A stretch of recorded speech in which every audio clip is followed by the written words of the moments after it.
I just want to start this week's podcast by allowing Kidder Street Noise, me and Lewis, to pay our respects after earlier this week, Alan Burbeck, or more commonly known as Birdie, to a lot of Rovers fans, unfortunately passed away. All our thoughts and prayers go out to his wife Annette and his close family. I understand for a lot of Rovers fans, tonight's game against Preston will be probably the first time for the majority of us in a game in which Birdie won't be attending. Some of my earliest memories as a Rovers fan include going on the Euro Blues bus with my dad. My dad went to every game in the Championship season with Euro Blues, very close friends with Birdie. It's a sad moment for us all. I know he'll be looking down on us on Friday night.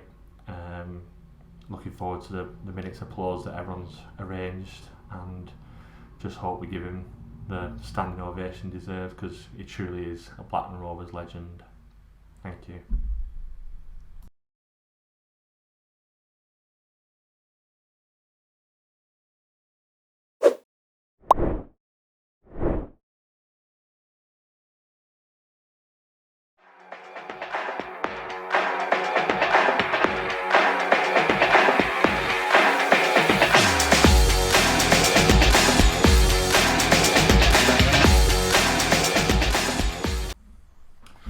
Hello and welcome back to the second episode of Kidder Street Noise. We've managed to make it 2 episodes in a row that we've done it.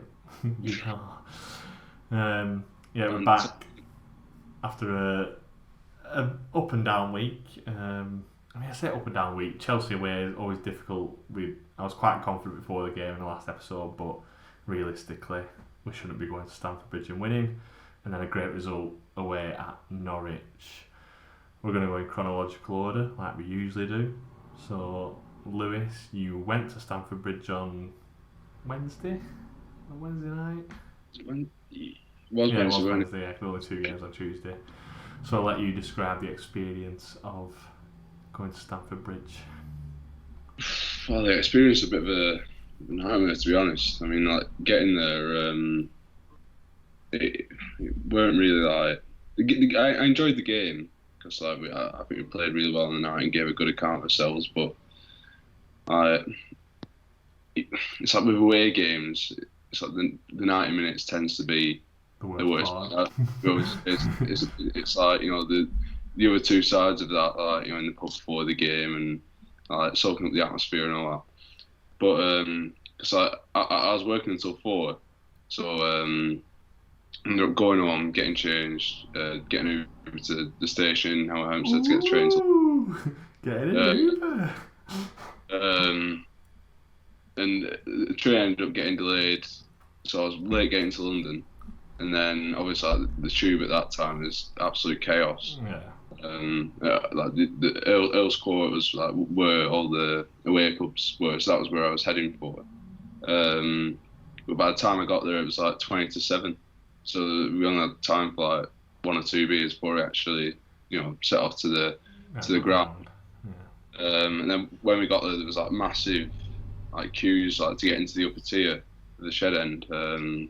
So we ended up missing kick-off. Like there must have been a good few hundred Rovers fans like still outside. Because I know like a lot of the official coaches were late, like stuck in traffic on the M6. So that's obviously where that's mainly come from. But in terms of the game itself, like I said, just Emma played really well. First 20 minutes or so, we're much the better team. We look more like scoring. And then if we get that penalty, then it's probably a different game, because, you know, we score that and we go in half time, it's 1 apiece, and we've got something to hold on to, haven't we? So, it would have been definitely a different game and possibly a different outcome if we'd got that penalty. Yeah, just going back to that penalty decision, obviously it's the opposite side to where the Blackburn fans were in the ground. Was there like a massive shout for it in the away end? Could everyone definitely tell it was a penalty straight away? Yeah, there were big shouts for it. I think I've got my notes here actually. I think everyone in the ground saw it, apart from the 2 people that needed to see it, and that was the referee and the linesman. Yeah, I mean, I watched it and I can almost forgive the referee because I think Cucurella runs in front of his vision just at the wrong time. I can almost forgive the referee, but the linesman, that is unforgivable because it's probably 10-15 yards away from him. We won't get a better view of it, and for a Premier League referee to someone said on Twitter something like, are they just used to not giving decisions knowing that VAR gets them out the bin usually, like sorts them out if they've missed something, and they're just not giving decisions anymore. But yeah, I thought it almost like put a dampener on us because we'd done well and probably matched Chelsea blow for blow up until then, and then like you said, if you get a penalty and score it, you've got something to hang on to. Interesting to hear that the referee that didn't give it was also the referee that didn't give us the handball at Sheffield United, which was overturned by VAR. Right, okay. I didn't actually know that. And also the same referee that didn't give Ashley Barnes handball in the Blackburn Burnley game. Yeah, I think I heard about that. Yeah, I think he's the same referee. Yeah. Might have to be like a backdoor investigation going on there because it's almost like a bit too much of a coincidence if you ask me. It's going to have to take someone double fisting punching the ball in the box. Maybe I'm being a bit cynical, but I always feel like when you're away at the big clubs, decisions like that, they're not really for you, are they? No. You're just not going to get that. I don't know, again, maybe that's me being cynical, but that's just how I feel. Yeah. I think it's like almost in the ref's head, like any chance you've got to make the big team go through, like you've got to help them out as much. I mean, they shouldn't need any help, the amount of money they spend. Obviously we made 6 changes. I don't think we were massively weaker than what we usually are. Didn't feel that way, I think. Thought we still had a strong team. Was you surprised at the way we played? Like we didn't really. I didn't expect us to sit back and go 10 men behind the ball, but I expected to be a bit more reserved. Are you surprised at how expansive and how much we tried to play out?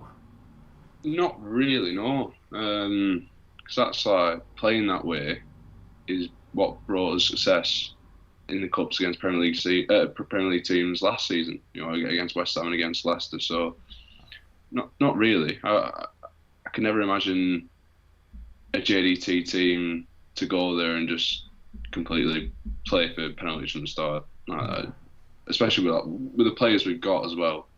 I can't say I was surprised at all with the way we played. Yeah, and I think although we lose on the night, probably from 2 mistakes, what they score from, or naivety rather than mistakes. Obviously, the first one coming from a short corner, people have like called Wolstead out for his palm down into the box. He has come under fire and his last 2 games at Norwich as well. I saw like a lot of people on Twitter after the game calling him out for like flapping a bit and. Yeah, so we'll go into it. We'll talk about the goalkeeper situation. Make you nervous. It does make you. Yeah, I must admit. Yeah, we'll talk about the goalkeeper situation and then we'll go back to the Chelsea game. So. For me, I think we've been spoilt having Thomas Kaminski for the last 3-4 seasons, whatever it was. Realistically, for our number 1, we had a Premier League goalkeeper, and that's very rare in a championship. We've now got what I think is 2 number 2 goalkeepers. They're probably on a similar level. I still rate Leo as like a better on the ball, better shot stopper. Yeah, his handling and his command of his area is not great, but it's his first season in English football. And how much do we buy him for? Like 750, $500,000 or something like that. Mm-hmm. When you've got Middlesbrough signing Zach Steffen for, was it $7 million they paid for him in the summer? Yeah.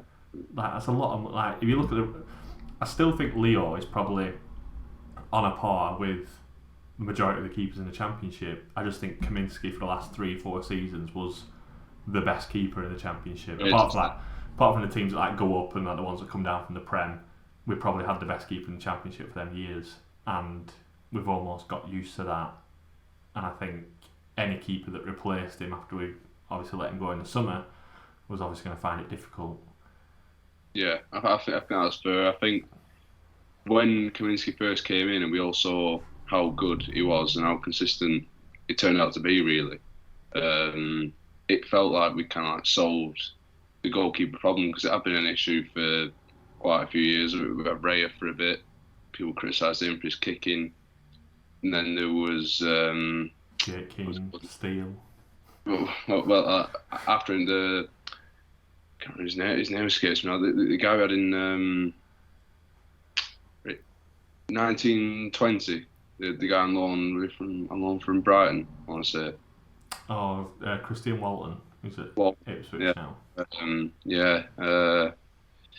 He really wasn't the best keeper. So when he came in, it felt like we kind of like solved that problem, and now it's gone. So we've kind of like gone backwards a bit. But let's face it, with the financial situation we find ourselves in, he had to move on. That's just how it is. Yeah. I mean, talking about the financial situation, like going back to the Chelsea game now, I'm happy with the way we played on Wednesday night, because I feel that it increases the value of some of the players that played. Like, people will watch Hayden Carter defending against Nicholas Jackson. I don't think he got beaten behind for pace once. Yeah. Strong, won everything in the air, but also good on the ball as well. He's not just a nitty-gritty defender who'll actually play out and is good on the ball. I think without them cup runs and without other teams seeing him, he's probably valued at 1-2 million as a normal championship defender. But after performances like that, you're probably looking towards like the £5-10 million mark, because they've seen that he can play at that level and he's confident enough on the ball. With teams that have that philosophy are willing to invest in him. I felt like it was almost weird for Kaminski last year, because all our biggest games he didn't play in. Like the cup runs, they were always pairs. So him going for, what was it, 1.5 million, 2 million in the end, we almost, I think we've shot ourselves in the foot a bit with that one, because like I said, he was our best player, or definitely one of the best keepers in the league for a consistent amount of time. It should have demanded more of a fee, but without other teams seeing him play that level at that sort of pace and that sort of speed, and but like he's proven himself already. I watched the Luton Liverpool game Monday night and came out, caught everything. Kicks were unreal. So just another thing we missed out on. Yeah. How good was Adam Wharton again? I mean, I feel like I can say that almost pretty much every time he plays, but very rarely has a bad game. But he just looked completely at ease. So I tweeted in the second half, there was a pass where I think he gets it off Pickering at left back and hits a diag, and Leonard either chests it down or knees it down, and it goes like a couple of yards in front of him, keeper collects it, or it goes out for a goal kick. And I just said, like, Adam Wharton must be playing these forward passes and just tutting at the players in front of him, because there was one where it was really tight on the edge of the box, probably like 4 players around him, and he's like chipped it through the gap, and then it's hit Leonard's thigh again and gone too far ahead of him. Yeah. And I just think if you've got a Jordan Rose or an intelligent, I'm not saying Harry Leonard's not an intelligent footballer, but if you've got a bagsman in front of Adam Wharton, they'll get you 10, 15. I mean, we missed some chances on Wednesday night. The one that sticks out the most, probably when the game was gone, when Sigurdsson goes through and from 4 yards out manages to find the keeper's palm. I almost don't know how he's done it. Looking back at it, I thought it was defended pretty well. The defenders, rather than coming across, has almost blocked the finesse into the bottom right corner and made it easy for the keeper to go all the way.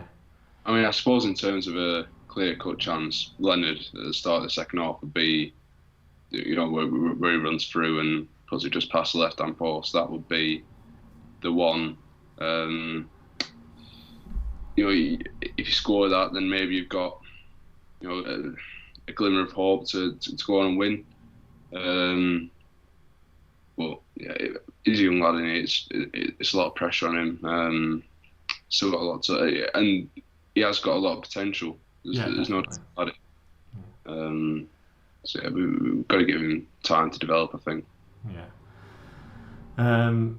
So yeah, unfortunately it didn't go through. Lost 2-0. Who did Chelsea get in the quarterfinals? I'm supposed to check it. Newcastle at home. See, that would have been a good draw for us. They'd have brought 7,000 down. Probably been on telly with how much Newcastle are on telly at the minute. Would have been a good financial input for the club, but unfortunately it wasn't big. Just have to wait for the FA Cup in January now. We'll have to win that. So then moving on to Norwich away on Sunday dinner time. Yeah. I actually missed the first half because obviously we were playing football Sunday morning, so I didn't get back to the pub till 1:45. So I got there just in time for we were actually getting changed in Pleasanton, and someone checked the phone and was like, Rovers are 2-0 up, and I was like, no, we're not. It's Norwich away, we're not 2-0 up. And they're like, no, we actually are 2-0 up. Yeah. The one just kicked off, how can we be 2-0 up? But yeah, amazing. Did you watch it on Sky? I did, yeah. I suppose it was like a really classy and mature performance, to be honest. We spoke a lot about how this young team, like, when they get into the final third, but just generally between both boxes, they're probably like one of the best teams in the league. And in each final third, they're really lacking. Where on Sunday we just didn't see that at all. It was like the football we're looking to play executed perfectly, really, and they just couldn't cope with how well we moved the ball. I didn't realise how bad things were at Norwich. Felt the atmosphere was flat before kick-off, and then to make it even flatter somehow, as quickly as we did. Good finish by Dolan. Probably, I've put back to his best question mark, but you can tell he's playing with that confidence again, and probably his goal doesn't sum that up, but it's probably the third goal that sums that up more, where he's running towards, he's got Smodic to his left, and probably a couple of weeks ago he might have just rolled it to Smodic and made a mindless run, but instead he's cut back, took 3 players out of the game, clipped a lovely ball over to Moran to make it. I thought Moran did well with his first touch to volley it across and almost, I say put it on a plate for Smodic. It was still quite a tough finish to execute. And he had to lift it over the keeper as well. So yeah, but it was just such a good move, and it comes from that the initial turn from Dolan to open up the space, and it almost sends 3 of the defenders for a hot. The defensive shape was absolutely abysmal, but Shane Duffy's is he their captain? I'm not sure, but I'm sure I don't think he's been. I don't know. I'm not followed his career path since he left Rovers. I know he went to Brighton and that, but I thought he'd retired. I thought he'd gone to a league where you don't play competitively anymore. I wasn't aware that he was at Norwich. I know obviously he was at Brighton, and he had that terrible loan spell at Celtic, didn't he? Yeah. It was an absolute embarrassment for them. But yeah, I didn't really know he was at Norwich until Sunday morning, to be honest. So I'll tell you. So yeah, it's good to get one over him, I suppose. Yeah, definitely. 2 goals for Smodic. I just spoke about the third goal there. 9 goals and I want to say 3 assists, but it might only be 2 at the minute. Top goal scorer in the league, not just for us. Still want to see someone ahead of him in terms of on the pitch. I think the energy and the bite he gives you in midfield, you sometimes miss that if he's playing too far forward.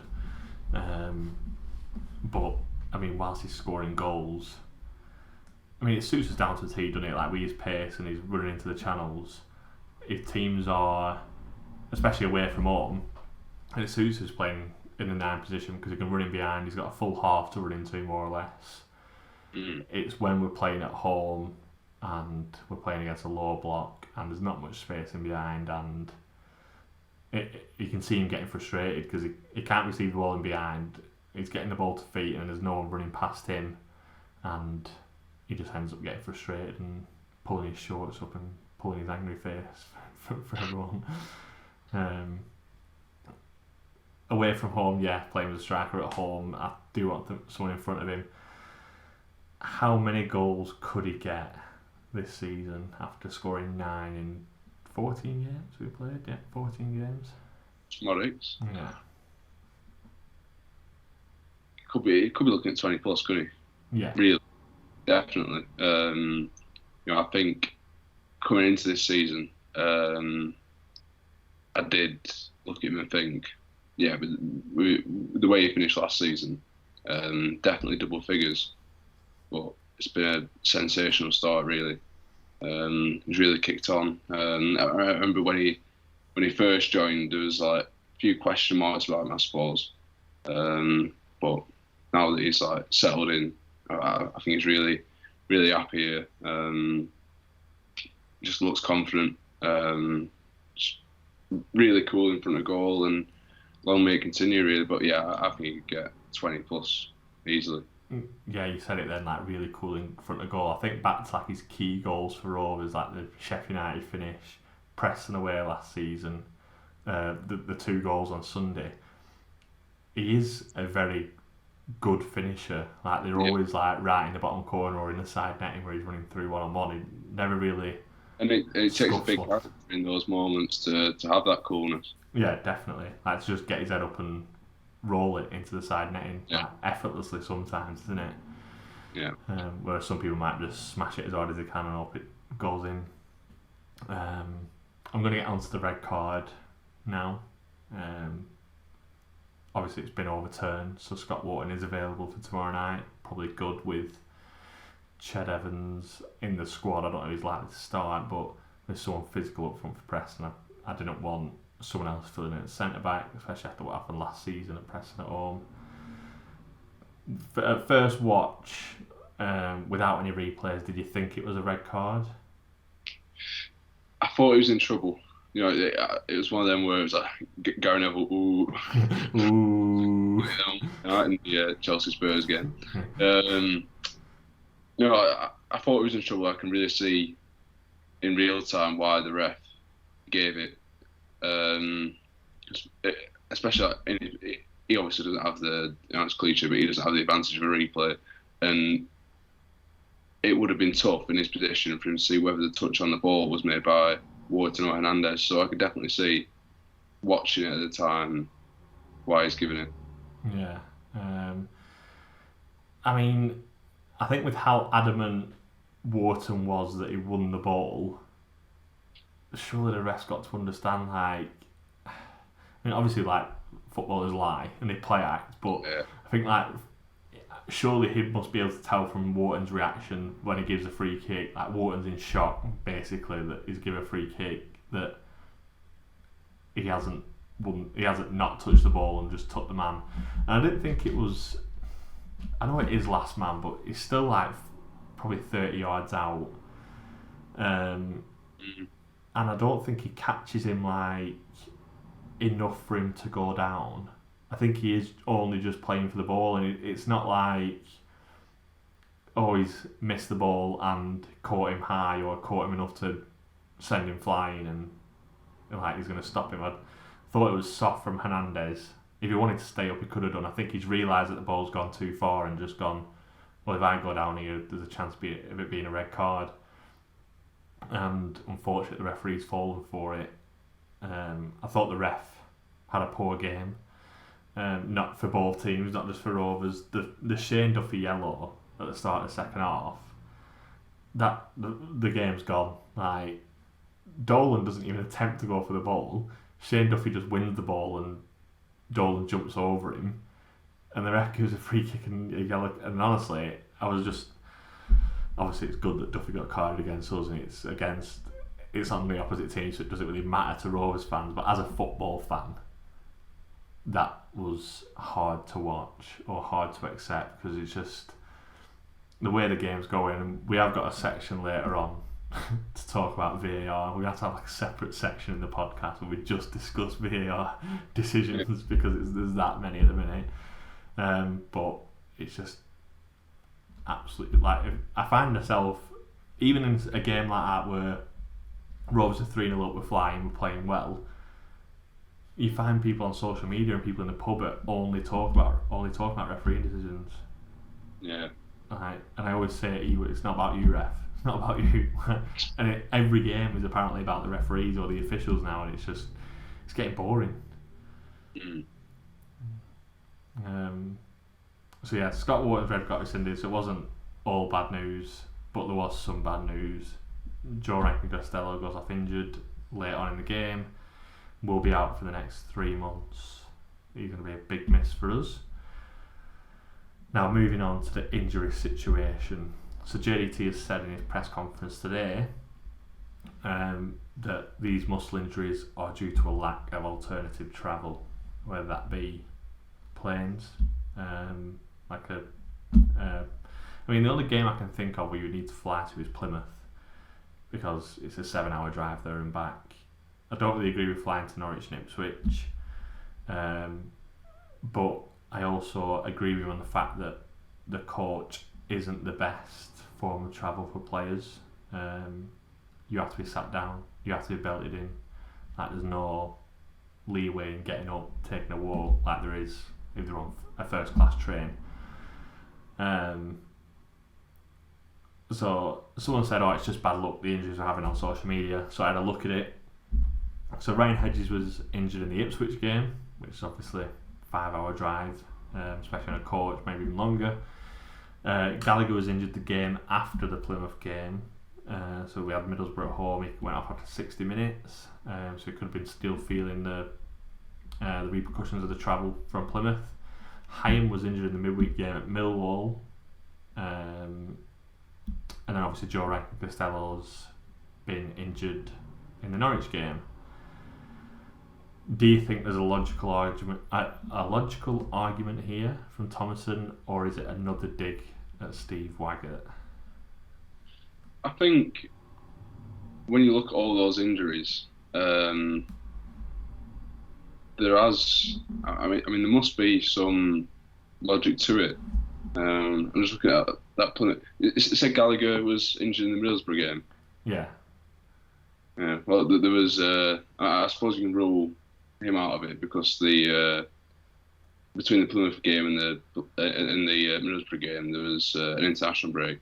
So I suppose you can rule that one out. But I mean the other ones, you look at it, there's no way that sitting on a coach travelling all those hours will do them any favours. It will be much easier to take a much softer toll on the body, really, to fly or, like I say, first class on a train. So I don't think I don't think he's a dig at anyone, really. I just think that's something that he honestly feels is affecting it, and to be honest, I agree with him because I think it must have some kind of influence. I mean, I think it is a dig in a way because surely they've had them private conversations in the background. Like, there's no reason to come out and publicly say it if it's not a dig. Does that make sense?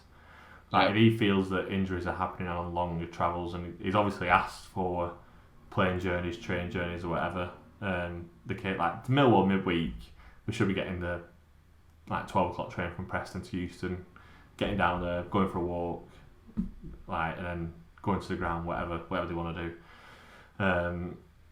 Obviously, we're not doing that. We're driving on this new coach that we've bought / loaned, whatever it is. I don't believe for a second that this is the first time JDT's mentioned it and it has come out to the public. He's surely mentioned it behind closed doors. He's surely asked for alternative travel, asked for a different... I mean, the amount of sports science we've got now, they must have a better idea of how much it's affecting them compared to... Because they'll be tracking stuff like the day after training, what's the output the day after a long coach journey, whatever. They'll be doing all those sorts of things. So I do think it's a dig just because he's come out and said it publicly. If it is a dig, I mean, they don't have the best relationships to begin with. It's just like another notch on the bedpost of things to cause arguments or disagreements between the two of them, and eventually one of them will have to go. And I think, unfortunately, the manager will go before the CEO. Would you agree? think everyone hopes not, but can't see any sign of like Waggett wanting to leave really. So yeah, I think that's how things will unfold, unfortunately. I mean, how do they even sort that out? Because now he's publicly said it. If things do change, it's almost like an admission of guilt. They've spent that money on the bus.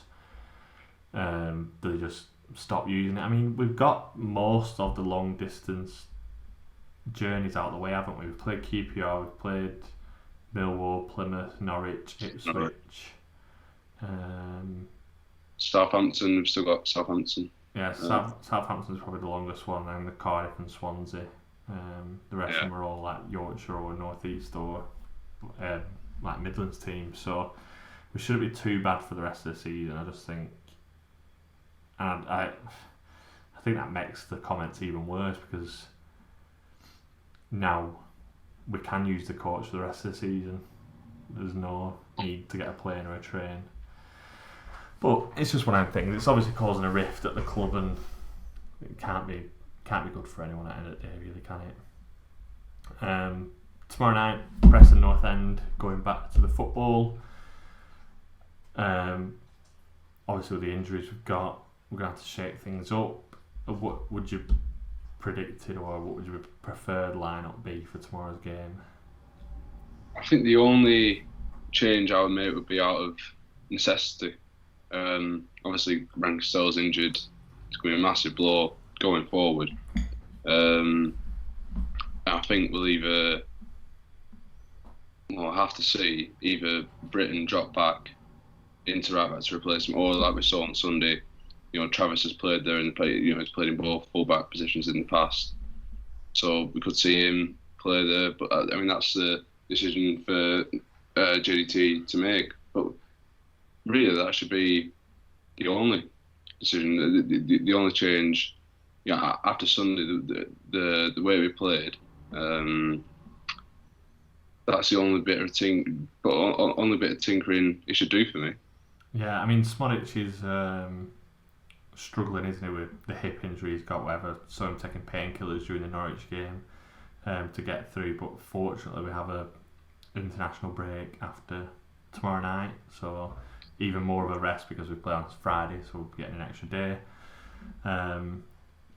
And a chilled international break for the first time in God knows how long. Both England and Scotland have qualified, so it's not the international break that we were hoping. Well, it is the international break we were hoping for, really, because we're both qualified. But this was supposed to be. It has nothing riding on it, basically. This was supposed to be an exciting one. Yeah. I was at Wembley the night we qualified against Italy.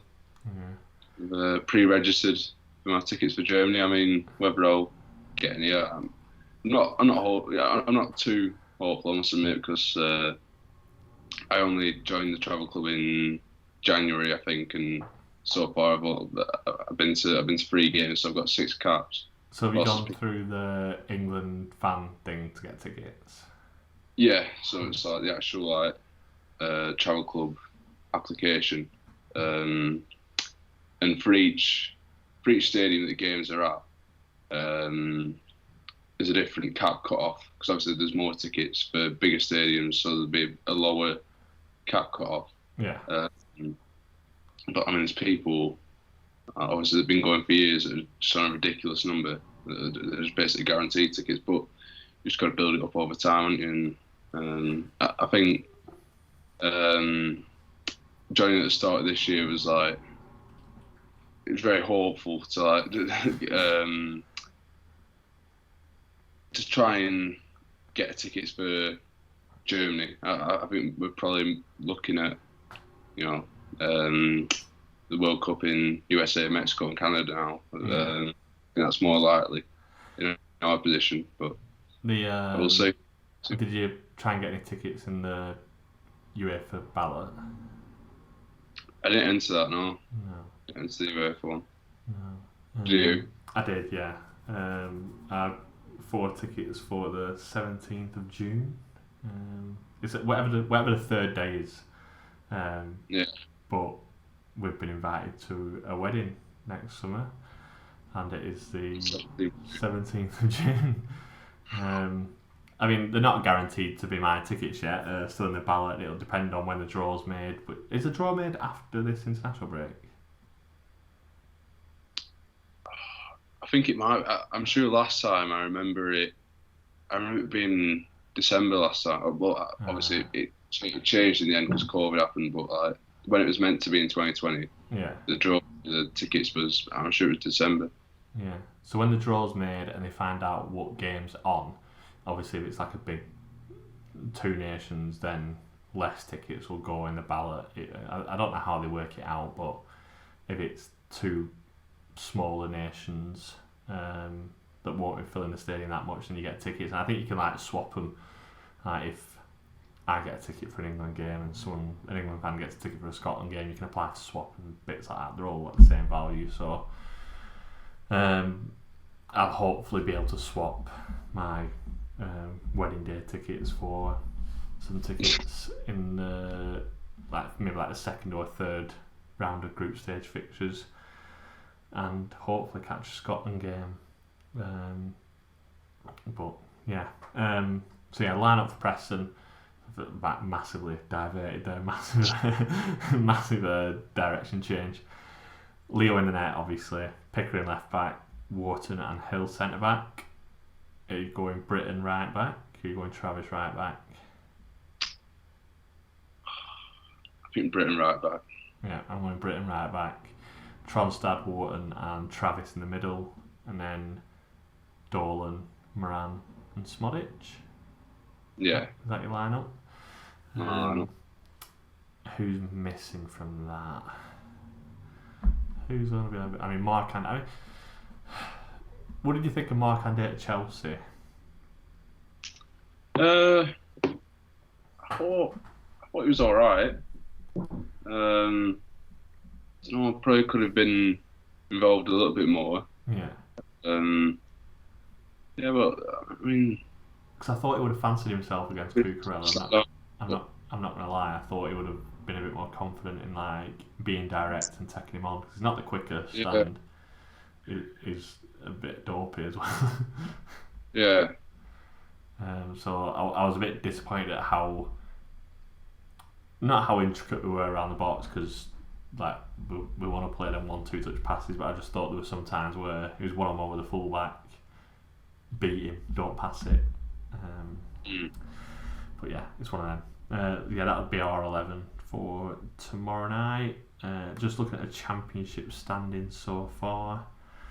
So we've got Leicester and Ipswich top of the league, and Ipswich 9 points clear of Leeds, who beat Leicester last Friday. Right. Yeah. Big win.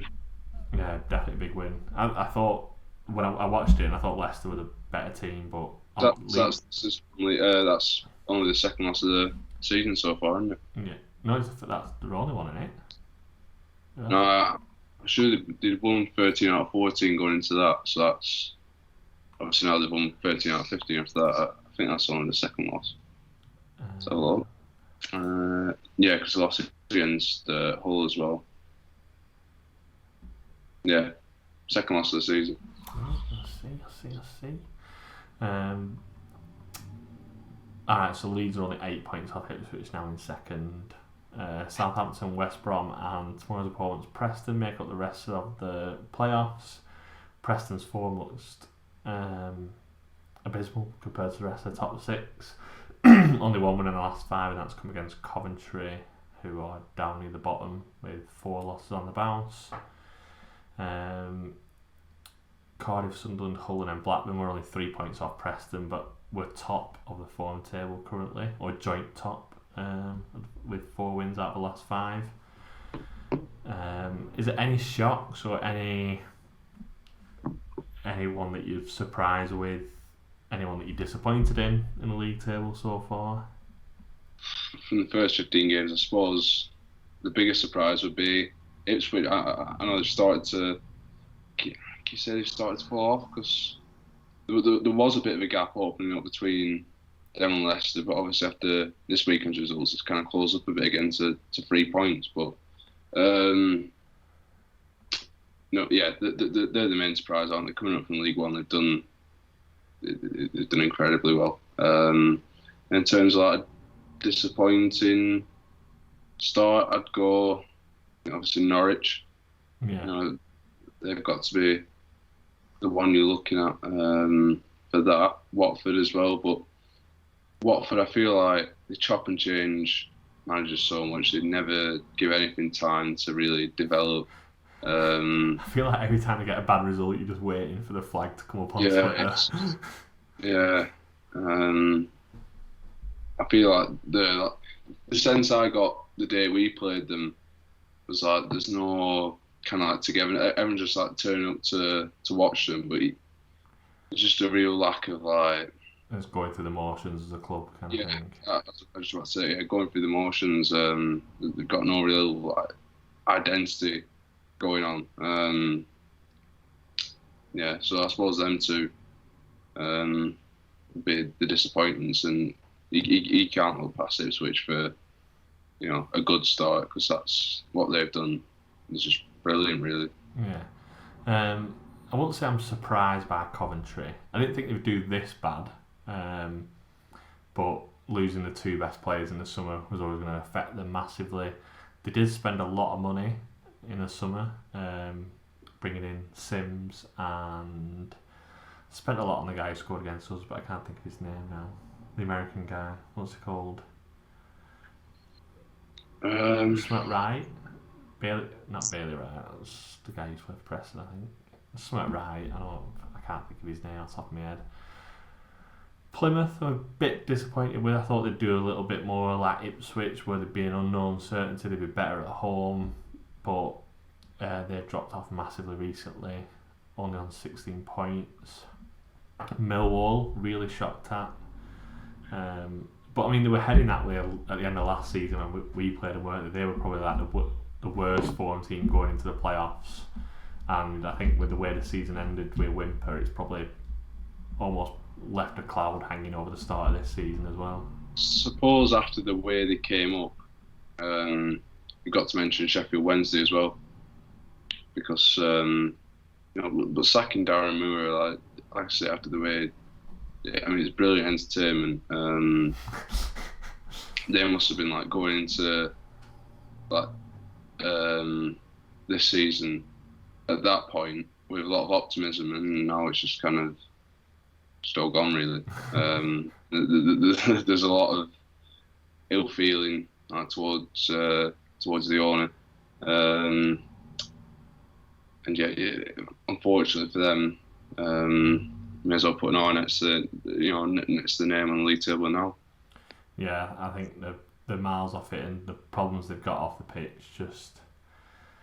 I mean, it must be so difficult for a manager who doesn't know how long he's going to be there. The players that, I mean, I think they are still getting the wages paid, but with the comments he's coming out with every week, like they get any sort of positive news with results or new managers, and it almost like a negative has to follow them every week. I mean, he's been there for years, so you can't really say anything about the fit and proper test, but he's playing with people's lives at the end of the day, like people that have worked at Hillsborough for God knows how many years. Obviously the fans, like, they're a massive club at the end of the day, and same with every club. Every club means a lot to the fans or the people of that community. That's football, isn't it? But he's ruining that and destroying that love for a lot of people, unfortunately.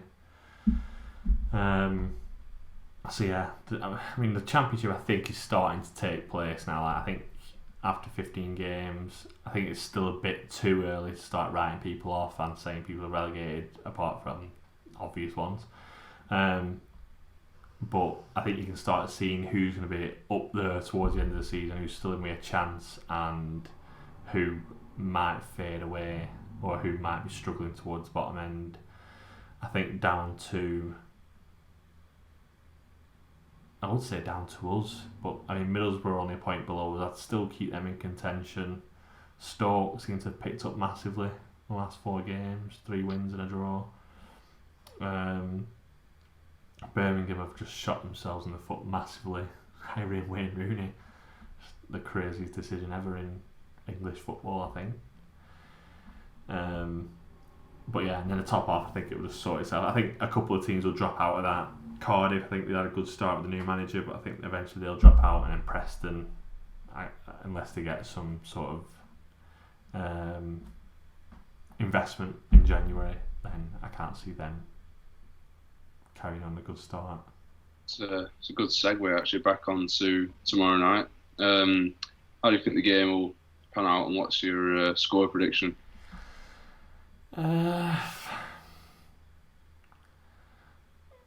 I mean, I think it'll be I think it'll be a drab game. I think the weather's poor. I think it'll be a battle, which suits them more than it suits us. We'll probably want to get the ball down, play football. They'll want to hit diags towards the 2 big strikers and rough us up a little bit. I think if we get an early goal, it could be a rout. But I think if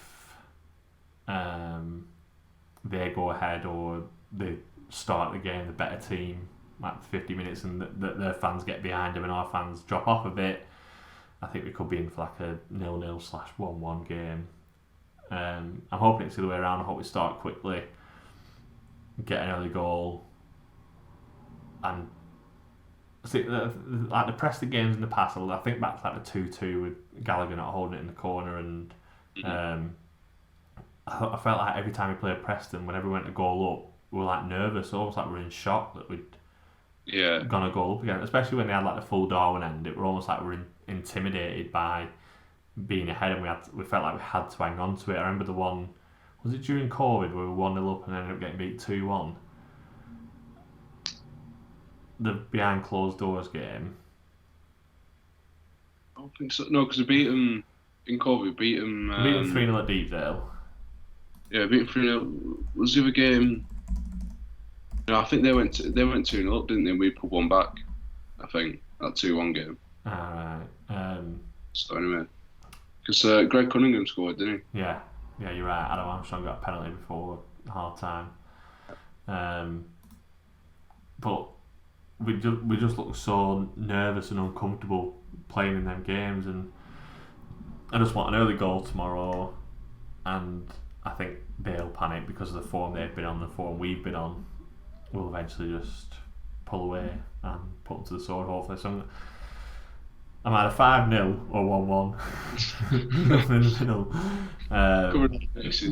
I'm gonna go 3-1 Rovers. Optimistic then. What are you going for? Well, I can see both teams looking to make a fast start. I can see both teams really going at each other. But right now, though, in terms of result, I think we definitely have the upper hand, and I think we'll end up coming out on top. I think it'll be 1-0 or 2-1. I'll take any of them. I'll take 1-0 off Leo Wolsted's arse and get a win. Now, the best time of the podcast, it's time to discuss VAR. So, we'll start with Spurs-Chelsea, Monday Night Football. We'll start renaming it the Gary Neville Ooh Derby. Did you watch the game? I did try to watch it. A few technical issues. So I watched some of it, but I missed most of the drama until I got the chance to watch the highlights. So you've seen the highlights then? Yeah, I've seen the highlights. I've seen the controversies. Yeah. Some of the maddest decisions I've ever seen in my life. Right, so I'll start with the the 2-footed lunge tackle which he gets booked for and is checked by VAR. How that isn't a red card? It literally ticks every box. It's out of control. It's over aggressive. He's left the ground. His studs are up. It's 2-footed. He could have killed him. I don't know how many more boxes you want me to... I don't know how someone's watched that and then gone, yeah, you know what, you're right, that isn't a red card. And then we go on to the Muro red card. I think it's daft, but I don't understand how you clear a ball and stop your foot. Do you know what I mean? It's almost like now, if you could see someone swinging their foot through, if you put your leg in the right place, you could get them sent off. Yeah. And don't get me wrong, I don't think Romero's fully innocent. I think he could swing. He almost like swings, makes contact, and that's where normally you'd like bounce off, but he's like left his foot in to almost do him after he's cleared the ball. But I think showing that still image of his foot halfway up his shin, you're just going to cause massive controversy because people can't stop swinging their foot. You just can't clear a ball and just stop dead. I don't know how to explain it in any other way. It's just absolute madness. And the fact it's come from... Sterling's dived and ball's gone out for a goal kick. Sterling's not been punished, and then he take the goal kick. This happens. Nicholas Jackson his ass cheeks are offside basically.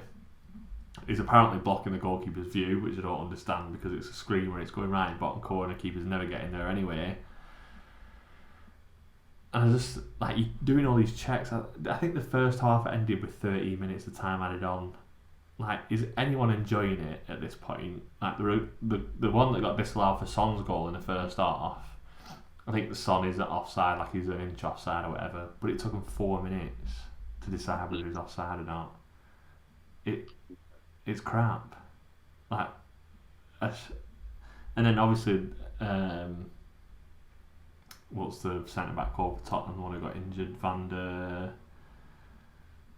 I want to say Van der Meijden, but that's the guy who played for Everton. Whatever the centre back is called, who had the hamstring injury. I feel like these stoppages in play or these constant breaks are having an effect on players' muscle injuries. Van der Ven, that's the one. They're having an effect on the muscle injuries because they can't stay warm. They're constantly having to stop, wait for 4 minutes for some guy 40 miles away in a warm office to decide whether he's offside by an eyelash or not. What else happened in the game? Didn't happen in the game. In the Spurs-Chelsea game. I mean, yeah, what didn't happen? The point from that is how Spurs played after going down to 9 men. Yeah, I mean, with a high line, I think that's a bit of like Postecoglou making a point of I'm going to do things differently, and I think if Spurs hadn't have started so well, I think his approach in that situation would have been very different. I think like if you've been struggling a bit, I mean, you might literally just park the bus. You're 2-1 down with 9 men. Realistically, you're going to lose the game anyway, aren't you? Yeah. So you might as well have a go. A bit daft, but I think he'd trust his keeper to sweep up higher up. So, I mean, they've been caught out 2 goals later on, but if the Dyer goal is awarded, then they probably come away with a point, and we're all saying it's an actual tactical masterclass. So I think he's been granted a lot of leeway because of the way he started, like you said, and he is new to the league, and he'll learn from that. But he wants to play that way, and I don't think we should be encouraging a team that with 11 men on the pitch are amazing to watch to sit back with 10 men behind the ball, or 9 men behind the ball, just because it makes more sense to do that, or that's the way teams have done it in the past. I think that's the wrong way to look at football. I thought his comments after the game were good about accepting the ref's decision. The refs of people say like they didn't have any respect to start with, but I genuinely think that VAR has made people lose respect for the refs because yeah, it's my decision, I'm right, and then they go over and check a monitor where someone's showing them a still image and they're changing their mind. They're being undermined by their own colleagues. Trying to like spell it in my head while saying it. They're being undermined by their own colleagues, and how can the players or the managers respect them when they're not even having any respect for themselves or their own decision? Newcastle, Arsenal. And I'll keep this short because I feel like he's gone forever with this one. But I think the ball stayed in. I really do. But I do think it was a foul on Gabriel, and the goal should have been ruled out for the foul. I think Gabriel's gone. People saying like all this about like, oh, he's stooping. So what does that even mean? Two hands at the back of his neck. He's gonna stoop. You stand up straight. Gabriel's gone to jump, I think, to contest the header, and he's not been able to get up because the hand's in his back. Yeah. I think it's a clear push, and it should have been ruled out. I mean, God knows what Ray is doing for a start. Just getting a good view. I don't know what he's doing. I mean, there's some other instances in the game. I don't know how Bruno Guimaraes has stayed on the pitch. He's flying elbowed two people in the first half. He booted the ball at Jorginho, which I think is a red card offence the way he did it. And then when Declan Rice challenged him for it, he then slapped Declan Rice in the face. So he's basically done all he can to get a red card and not been sent off. The goal... thing is that they've said that there's no way of knowing if the ball's gone out or not because of the camera angle, but the camera angle they've got, it looks out, so yeah, surely you've got to say it looks out though. I mean, yeah, well, there might be a bit of the edge of the ball standing over the line, yeah, but you're guessing. If you were to ask 100 people to guess whether that ball's in or out, they're going to say out. Well, VAR is for errors, isn't it? And they can't prove that it was an error to overturn it. That's the problem. Can't prove. Just use common sense. Just say, yeah, it's not an error, but realistically, they need to help themselves at the end of the day. They're getting slaughtered from everyone. I do think it's a push in the back by Joelinton for the goal. I also think Anthony Gordon's offside. Because the rule is obviously it's the second last defender that they pull the line off, which at that point was David Raya. I don't know if they meant. I mean, I'm waiting to hear the VAR tapes, but I don't know if they've been released or not, or whether they ever will be. I think there's a few fake ones flying around, weren't there? Yeah, the fake ones are funny. Yeah, good process, lads. To be honest, they sounded like pretty good. Yeah, like there's one where he's like, first time listening, you're like, is this real though? Yeah, I fell for the first one I saw put it in the group chat. I was like, oh my god, can you believe this? And someone was like, oh, it's fake. I was like, oh my god, thank god for that, because he was like, yeah, you can give a goal. He's like, no, we need to check for handball. I was like, oh yeah. But no, they're pushing back, and then I think Gordon's offside, but they said they couldn't get an angle showing the last contact of Joelinton's touch of the ball to like measure whether he was offside or not. Right. But to me, from the header, he looks offside. But I mean, I don't know whether they know the rules or not, whether they're testing the lines off Gabriel, but he's obviously not applicable in that situation. I watched United Copenhagen game last night, the Rashford red card, the 2 penalties. I've got no problem. United fans just going mad about that. I've got no problem with it whatsoever. You can say like it wasn't his intention. That's not really relevant though, is it? You know, he could have seriously injured him with what he's done. Yeah, but you can seriously injure anyone doing anything. Yeah, but people saying he's gone to shield the ball. It's like, yeah, but he's got it wrong. There's a fine line. You know, Rashford has put his foot down there to change direction. It's like I said earlier. If you put your foot underneath someone's leg, you can get them sent off now. So, well, do you think it shouldn't have been a red card then? No, definitely not. I feel the still image looks worse. None of the Copenhagen players appealed. The referee turns around straight away. I think it's one of them where Rashford turns around and says, "Oh, sorry, I've caught you," like by trying to turn and like helps the player up, or says like, and I think the player gets up and it's all, even when they say, "Oh, there's a VAR check," everyone's like, "For what? Why?" If you slow down every tackle and show still image, you'll find something to. Every goal ever might be ruled out at some point because of what's happened in the past. Yeah, but do you think, like, to me, it's not like an absolute howler because it's like the referee's opinion. Do you know, in that situation, he's seen. Like, I can understand why he's given. To be honest, I probably would have made the same decision. But the ref didn't even give a free kick. Well, like what I'm saying is like with the VAR, when he's gone to look at it, I can understand why he's give that.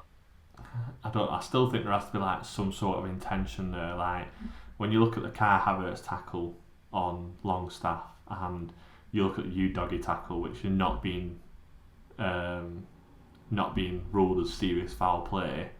How can someone turning or shielding the ball be deemed as seriously foul conduct? One, the consistency's doing our heads in, but also I don't know. It's just don't know. But what we talk about otherwise, I mean, we're not even talking about football anymore. We're just talking about VAR. That's just everyone's chatting the pub now. This one was a howler. Yeah. Sheffield United Wolves. Wolves have been so unlucky with VAR this season. Again, like, so this goes back to, I don't think every red card's a red card because there's no intention in there.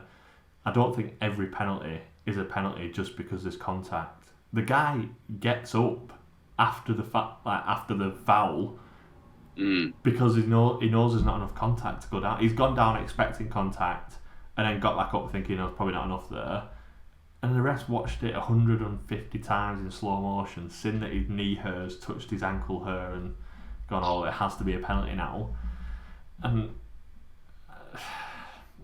I just find it absolutely crazy. I feel like the Sheffield United player should have missed it on purpose to make a point. I think he tried, smashed it hard as he could against crossbar. It's somehow gone in. It almost puts me off wanting to get promoted. I'll be honest, because I could see myself at Ewood next season, where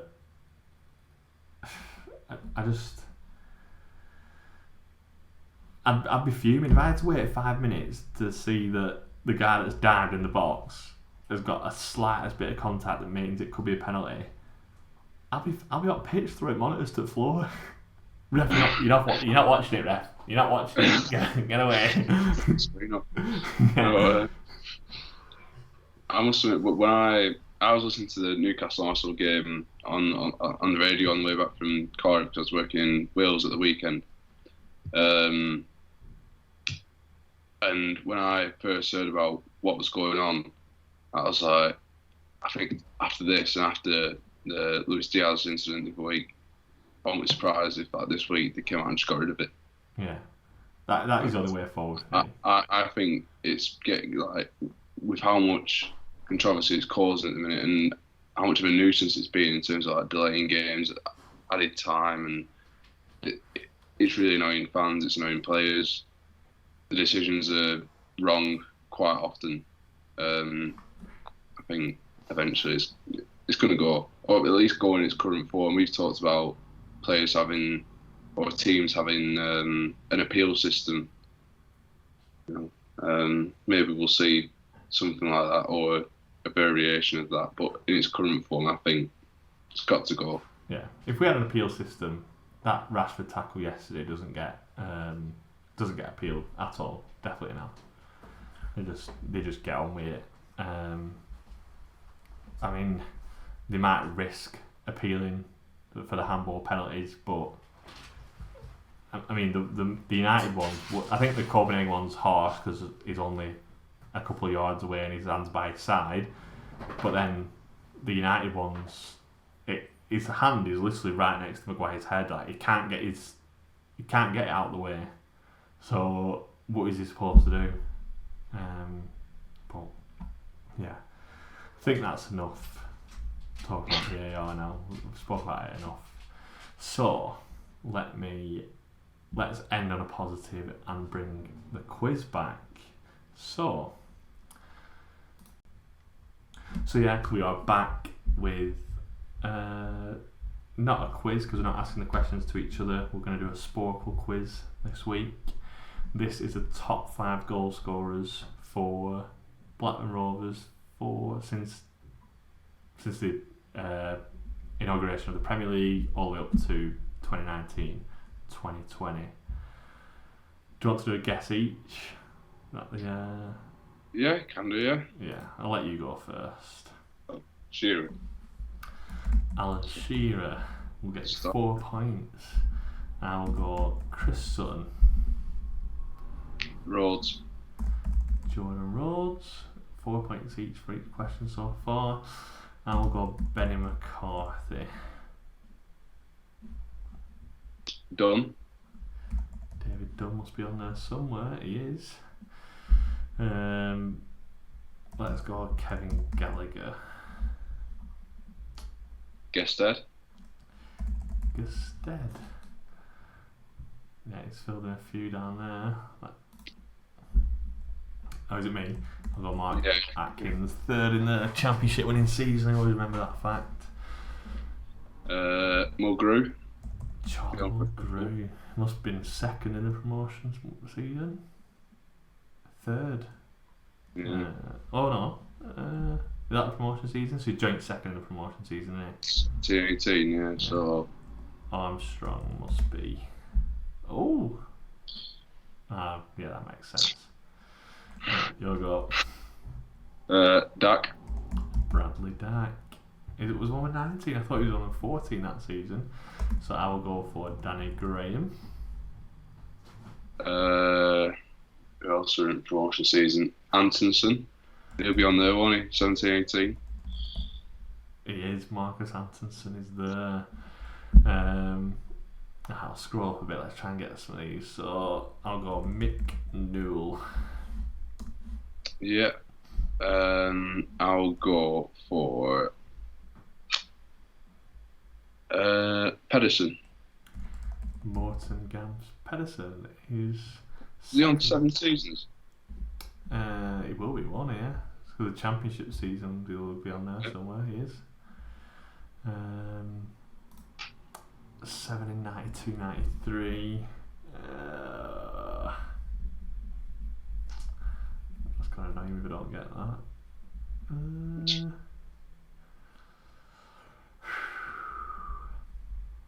Let's get Colin Hendry. Colin Hendry's not there. Colin Hendry's not on any of them. God. Oh my god, now I'm struggling. Carsley scored a few penalties that season, I remember that. Janssen. Super Matty Janssen is in quite a few of them. 1, 2, 3, 4. Not in that season. That was his injury season. Yeah. That was the season he came back. He only scored a couple when he came back, didn't he? Yeah. I think. I always remember one against Liverpool. Did you not score a late winner in his first game back? Was it against Norwich or someone? Not Mark Hughes' first game in charge. Came off the bench and scored a winner. I can't remember that, to be honest. That must be that season though, because I remember the blue shorts, because I posted a picture of it over there. Yeah, it was, I think. The blue home shorts. Bring them back.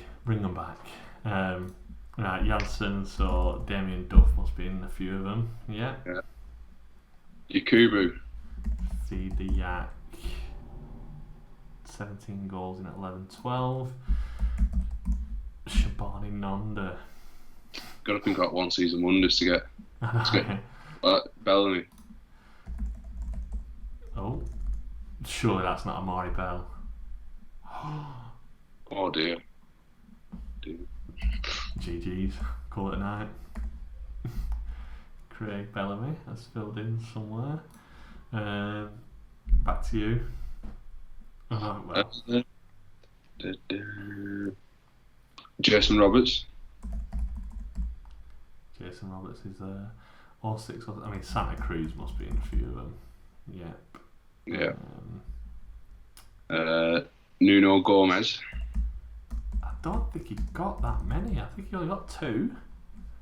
Yeah, but we were bad that season, weren't we? With that first season when we came down, he must be 4. on there. Yeah. You got the Bristol City. You got 1 against Leicester.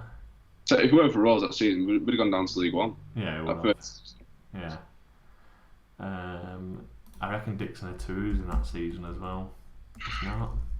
Murphy. Oh, thank God. Thank God he's not. Who scored goals that season? Rhodes. It would have been too early. Goal. Josh King to be on there though somewhere. Yeah, Josh King. No? Worrying.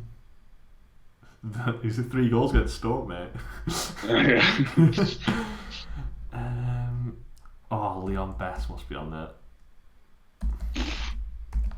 David Goodwillie. He's in there. 2 goals, 1 against Everton, 1 against... Can't think of the other. Right. Everton won't be on any. Oh my God. I don't think Everton scored that many. Sander. Lucas Neal was... Yeah, Sander will got a few, won't he? Yep. Junior Hoylett. Yeah. 0708. Olsen brothers. Try the Olsen Yeah, brothers. that's a good shout. Am I spelling that wrong? I'm sure it's that, isn't it? Yeah, I think so.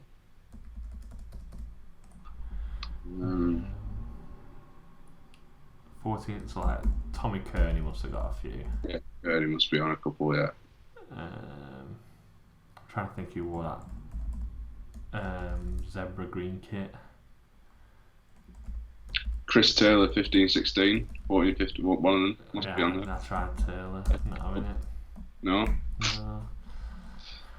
Right, let's go back to promotion season. So Matt Jansen, David Dunn, Marcus Bent, Mark Hughes, and Cole, we haven't put Cole in yet, have we? Andy Cole.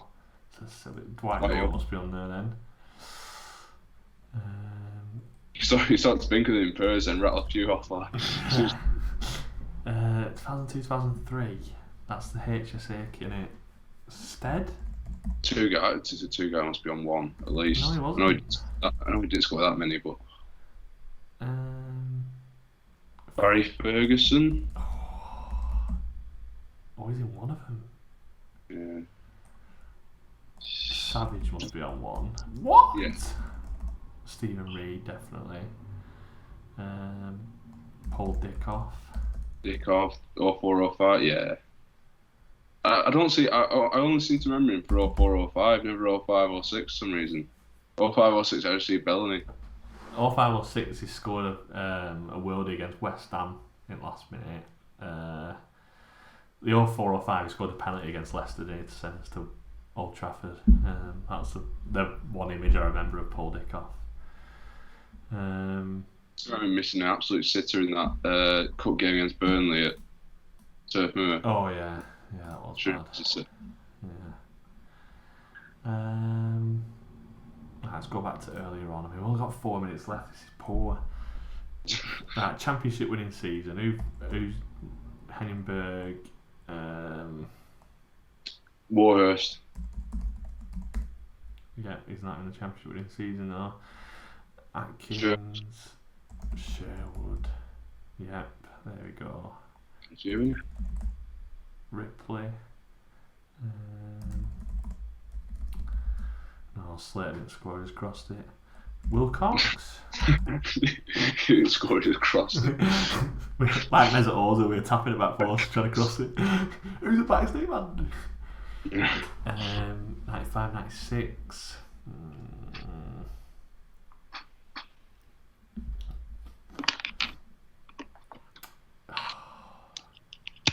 Trying to think of that championship season before we got promoted. Lee Carsley.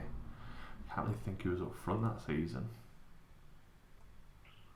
can't remember anyone from them. Well, I mean, no one was before I was born, but Nathan Blackie.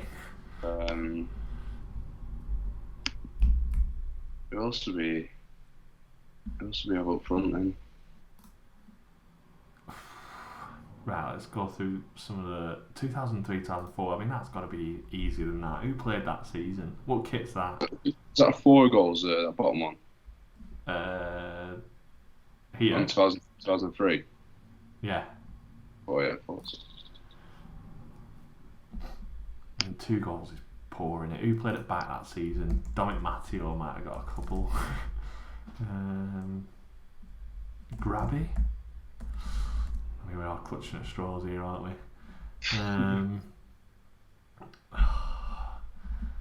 11, 12. Who scored a couple when we went down? Honestly, this is so poor. Your mind just goes blank. Right, the first championship season, we must know from.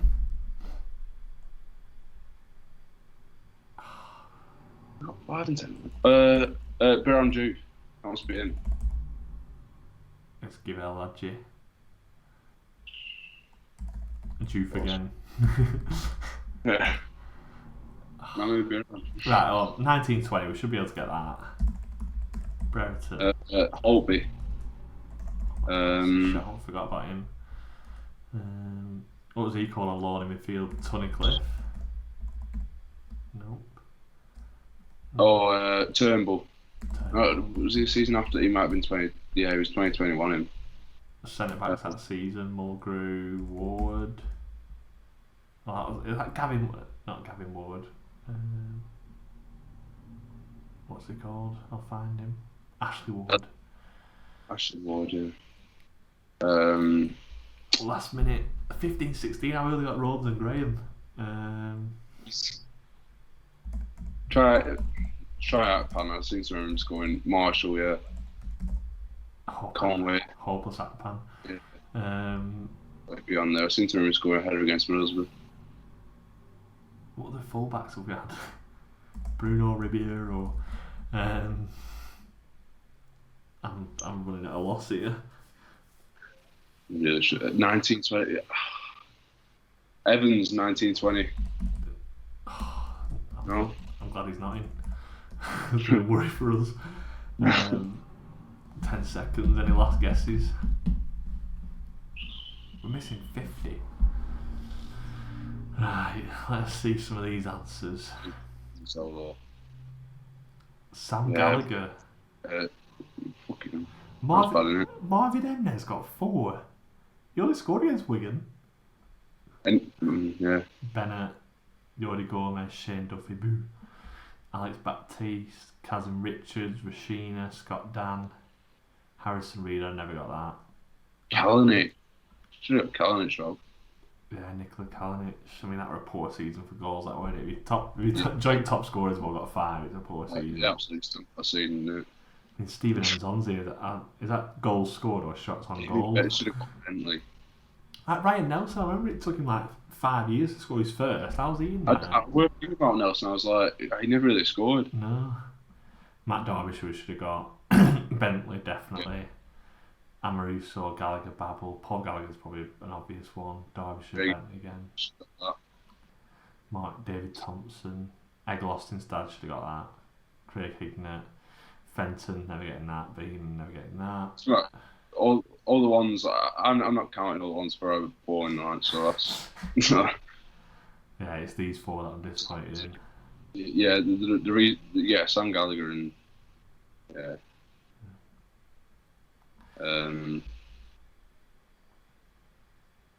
Yeah, so that you is. Never guess Baptiste, though, would you? 14, 15, no. I think. I think he scored 1 against Forest, that's all I can remember. Keith Andrews, 4 goals in it, 08 or 09. You'd never guess that. Never. Oh. My screen's gone off. Can't see anything. Oh. Hello, can everyone see me? Yeah, so that is the quiz over and done with. 75%. Not bad, I suppose. Could be well, they were just 3, so. Yeah. Oh, happy days. Happy days. Right, we'll go back to this one. There we go. Happy days. Right. So that is us done for another week. Anything to add before we look forward to tomorrow night? I think so, No. I think so. No. We'll be back next week with a special guest. Obviously, for the international break, we'll have many games to preview, so we'll just talk about the Preston game and then talk about some other topics. But I'll leave you all hanging for who the special guests are. We'll be back talking actual Rovers, like week-to-week Rovers, after the international break. Who's the next game? When's the next game? Big question. His next game. So it is Stoke away. Classic. So we're back then with short hair. Hair's coming off on Saturday morning. So I'll be back with short hair next time you see me. I feel a stone lighter, I think. So yeah, that's us done. We'll see you all in a couple of weeks. See you in a bit. Later.